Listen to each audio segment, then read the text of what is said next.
Welcome to The Real Scoop. I'm Jane Nielsen, your host and realtor at Pinnacle Residential Properties. I am here to give you the latest scoop on Wellesley real estate. Today, I am pleased to welcome Elaine Bannigan, owner of Pinnacle Residential Properties. Elaine is here to share the year-end Pinnacle report. Welcome, Elaine. Thanks, Jane. First, here are the real estate numbers. Since January 29th, 6 new single-family homes came on the market and 4 sold. There are 59 single-family homes remaining for sale. Remember, sold means there's an accepted offer and the sale is pending, and typically takes place about 60 days from the accepted offer. This is a very low inventory. Last year at this time, there were 84 homes for sale. Typically, the most listings come on the market in the spring market, which has already begun. So Elaine, let's talk about 2017, and one of the most interesting things that was in your Pinnacle report was that sales volume was up 12% over 2016, and the median rose 7% as well. So tell us a little bit more about how that shook out. Okay, well, the volume was up, but it really was price range dependent on where the volume rose. For instance, under $1 million, we had about the same number of transactions that we did in 2016. Over 1.5 up to 2, we had a 26% increase in number of transactions. Wow. Over 3 million, it was fairly consistent with 2016. I'm sure you recall, Jane, in 2015 when there was a surplus, an oversupply of listings on over 3 million. I remember at one point there was a 3-year supply of existing homes, over 3 million, waiting to be purchased. All true. Well, what happened in 2016 is the absorption rate increased, I want to say 2.5-fold. And we, and that remained into all throughout 2017. So that accelerated absorption rate remained year over year. It was fairly constant. And that supply, we were 34 houses over 3 million, I think at one point in 2015. And then now we've dropped to about 11, and we've been holding that line for quite some time. There is no oversupply over 3 million that we experienced for a good amount of time. And of course, those homes do take longer to sell. So you will see them sitting longer on the market. That's true, because many of them are put on the market when they're just being framed, if they're new, happen to be new construction. Interestingly, we'll stay on that high end for a minute just to flesh it out a little bit, and then shift downward. But interestingly, out of the 17 houses that sold last year, over 3 million, 15 of them were brand new. Wow. One of the 2 that was not had been completely renovated, and the only other one had been built in 2004, and while that seems like very recently... That must be new. It must be new. The market over 3 million is very particular. And they want it very new. And a house that's 13 years old, to them, you know, all of the systems are at their half-life, and everything's at its half-life. And the kitchen looks dated to them because the trend has changed so much. Tastes change pretty. They do. 7 or 8 years. So what we saw this year, interesting, is that the brand new got a premium. The buyers paid a premium for brand new, and we saw appreciation for new construction. However, if it wasn't brand new, there was a depreciation. And just as an example, the one that I'm referring to, and I've done studies on this in multiple towns of repeat sales, and so this is one data point for Wellesley, but I've got about 250 data points that support it. The one that was not brand new and had not been updated, although built in 2004, was about 11% less than what it sold for in 2017 versus what it sold for in 2004. Wow. That's pretty amazing. That so is indeed. Those houses that have any years on them, that's not where the premium is being paid, or that's not where there's any appreciation. And we've actually seen that in every price range. And even under $1 million, the homes that are really in tip-top shape tend to be the ones that generate the most excitement. Multiple offers and that sort of thing. But I will say, under $1 million, irrespective of the condition, you could measure about a 5% appreciation. Over 2016. Over 2016, 2017 over 2016. When you started rising in price, buyers became more particular. You generally saw about a 2% appreciation from 1 to 1.5. But then here's where you have to dissect this carefully when in looking at these things. From 1.5 to 2, the really hot market was for new homes. Right. Those new homes showed a 5% jump.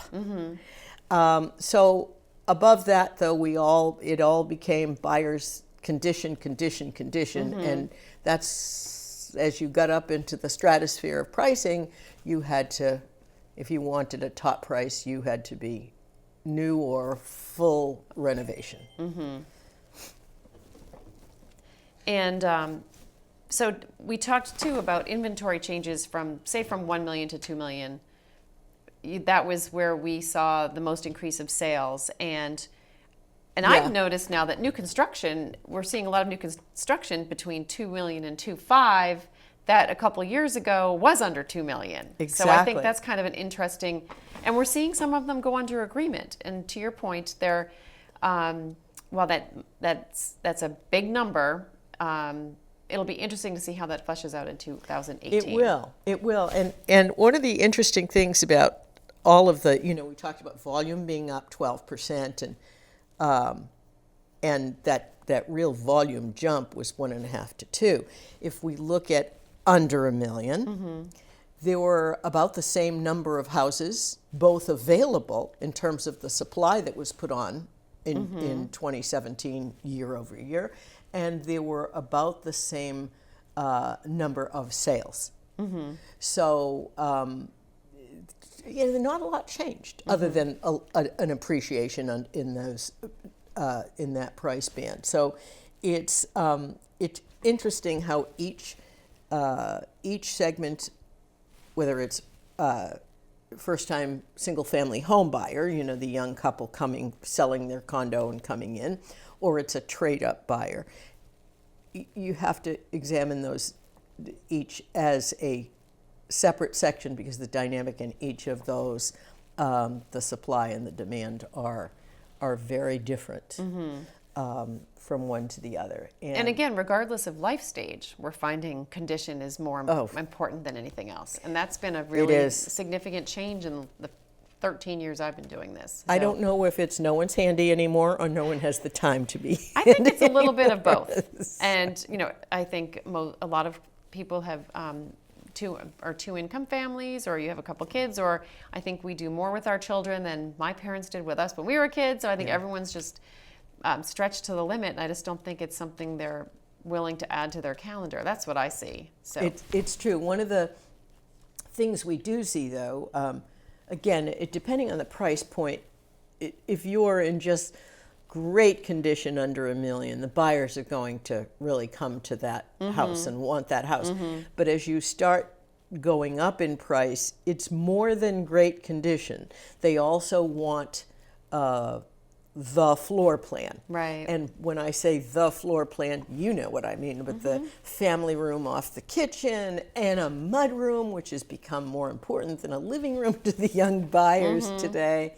All of those, and bathroom to bedroom ratio. And the size of the master bath has All gotten of bigger, and the bedrooms closets and- the bedroom's gotten smaller, and the closet and the bath have gotten bigger. Bigger. So that's something interesting. I was out with buyers in Wellesley and a couple other towns this weekend, and there were some great houses out there, and that was very hard for these. I would say young boomers to get over. They must be, or Are they young old, boomers they're or- old millennials. Okay. So tell us about the condo market. We've definitely seen a couple projects. For example, Linden Street on the corner of Curve had townhouses that were built. I think most of the Pleasant Street had sold in 2016. So tell us what's happening with the condo market.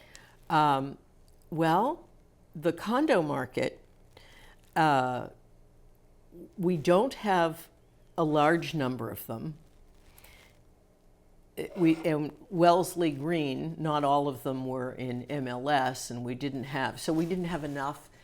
We had maybe a half dozen or so data points in Wellesley Green this past year, and we had about the same number we had the previous year. Not a tremendous, but not enough to say they appreciated or they stayed even. They appeared to stay even, but not enough for me to really give a calculation on that. They're of course highly desirable. As boomers age, that there are so few options in Wellesley, and particularly at that price point. Right. Now, it seems that if there is a townhouse, different from a condo. When I say a townhouse, the configuration's different, but It's more like a home. it's like more a single like a family home. Yeah. It's certainly mostly attached. Can be detached, but that's unlikely. Has its own garage. Own garage, own separate entrance, all of that, as opposed to a building that's a high-rise building like Or mid-rise. mid-rise building like Wellesley Green's a mid-rise. Yes. So a few of townhouses were offered, and most of them sold before the ink was dry on the listing sheets, and they were purchased by local people who there were multiple offers on them. They weren't priced over $1.5 million. They were between 1 and 1.5, and there seemed to be an enormous demand.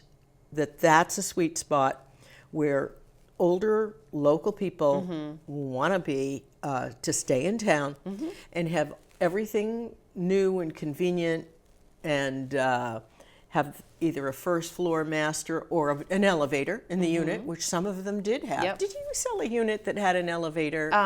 My buyers decided not to put one in, but Is there a future option for it, or they put them in for they created a space for it if they didn't actually put it in. okay? So It becomes an option at some point if you become infirm. Yeah. But that's, and of course the walking distance to town Right. is huge. and we did see some marketed over 1.5, and they tended to not sell as quickly or come down. Right. It seems that sweet spot is 1 to 1.54. The demographic that needs the housing, that Right. wants to, they don't necessarily, they're looking to either trade down or make a lateral move. But change their responsibilities of going to a town. change the convenience of their lifestyle. Right. Is what they're aging. So Well, another significant change in the world that we should talk about is, of course, the change in the tax laws. So, of course, we're not the experts on that. You should consult with your advisor, your investment advisor, and your accountant. But we can talk a little bit about how that's impacting us here in Wellesley. Well, I think that first of all, a lot of the sting was removed from the changes to the tax laws by the National Association of Realtors.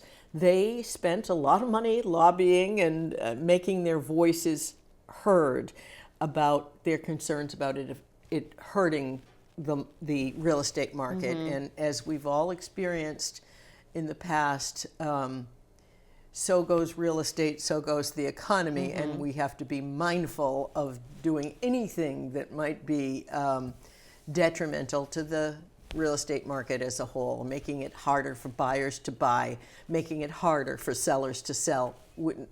I can't imagine that anyone's intent is to do that.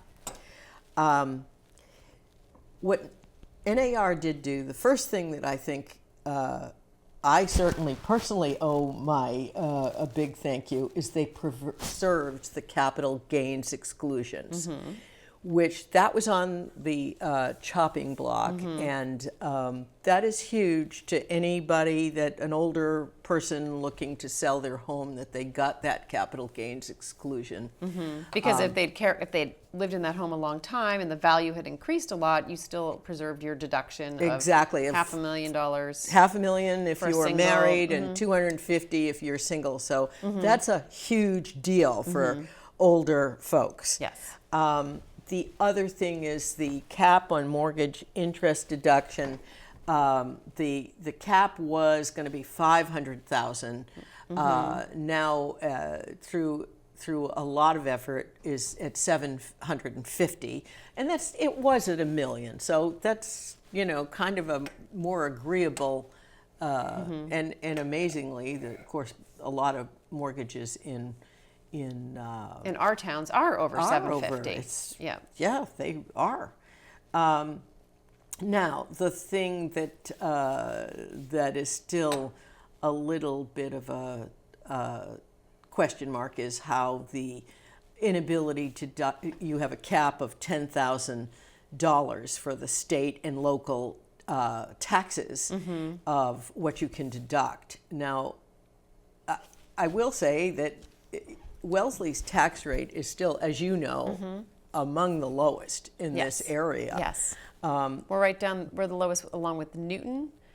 We're lower than all of our peer towns. Absolutely. And you go to towns like,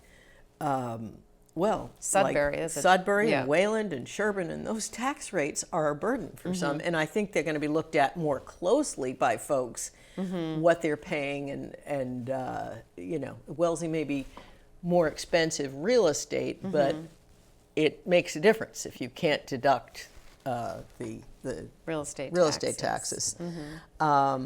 So how that shakes down certainly remains to be seen.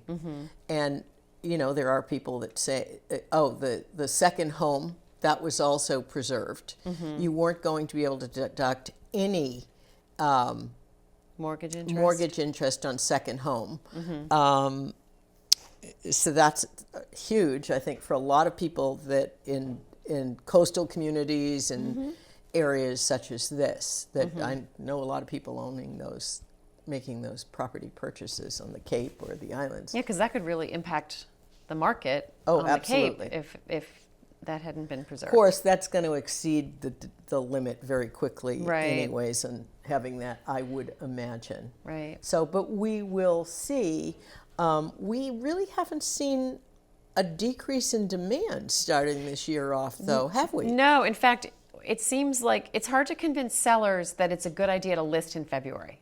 And what we have found is that February's a great time to list because even though there might be bad weather or snow and you can't see the gardens, buyers are out and ready, and there's a smaller available pool of homes to look at and purchase. So this year, it's 30% smaller than it was February 2017. So we are really coming into the year with very few homes. And again, it's really in the mid to higher ranges that the supply is down. It's 1 million to 2 million? 1 to 2 million particularly, yes. That it has, there are a lot of folks out there looking right now. So if you're thinking of listing your home, call us quickly. It is a good time. So this is a good time. And in general, let's talk about 2018 and what our expectations are. We do anticipate a strong real estate market in all price ranges. As we said, the spring market has started, and we saw some great homes come on this week. We were busy out at broker open houses today, and there were nice homes in different price ranges, so that's exciting. There were a lot of nice properties that we went to see today at Broker Preview Day. we, again, we never look, I don't look, and I think most of us at Pinnacle are already, we're always conditioned not to let a week or even a month is a blip. Or if I'm busy, doesn't mean that the whole market That the whole market's busy, exactly. So we've all learned that too. we need a little perspective on this, but I think we're feeling mostly positive about this year. And I think nationally, economists are not predicting any large rise in appreciation, but for things to remain fairly stable, Right. Maybe a little bit of appreciation, depending again on the price range, the condition. The thing that everybody agrees upon is there is a shortage of affordable homes.